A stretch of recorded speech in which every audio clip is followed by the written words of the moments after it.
korban sudah terlalu banyak ya dari cipta kerja ini. Tapi bagaimanapun kan kita tidak ingin korban ini bertambah. Iya. Tentu yang kita inginkan itu adalah bagaimana mengurangi, meminimalisir korban yang terjadi. Nah, untuk hal ini apa yang dilakukan?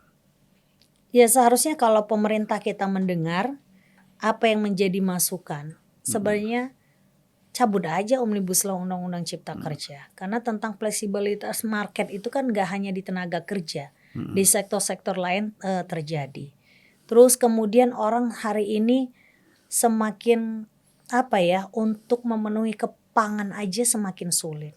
Kebutuhan harga-harga hari ini semakin pasca kenaikan PPN 11%, itu berimplikasi semua kebutuhan hidup naiknya luar biasa.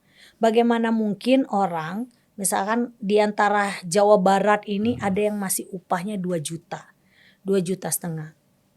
Coba kita kalau balik posisinya saja deh.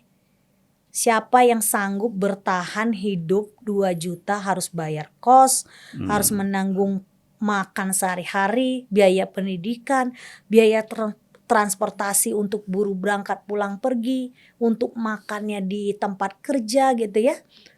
Boro-boro biaya untuk pendidikan kesehatan sosial. Kalau tidak terpaksa mungkin mereka nggak mau kerja ya. Kalau ada penghasilan lain ya.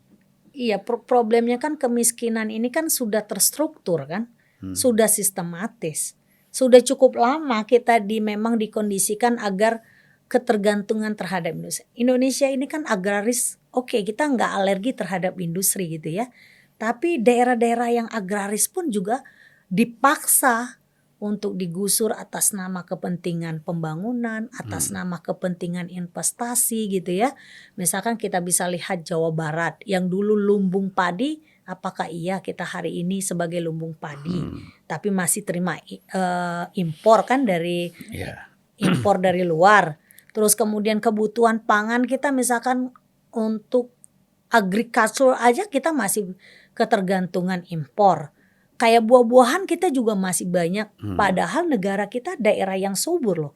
Kita misalkan kayak pergi ke beberapa daerah, misalkan kayak Timur Tengah, apa yang mau kita tanam buah-buahan kalau tanahnya aja berbatuan seperti itu.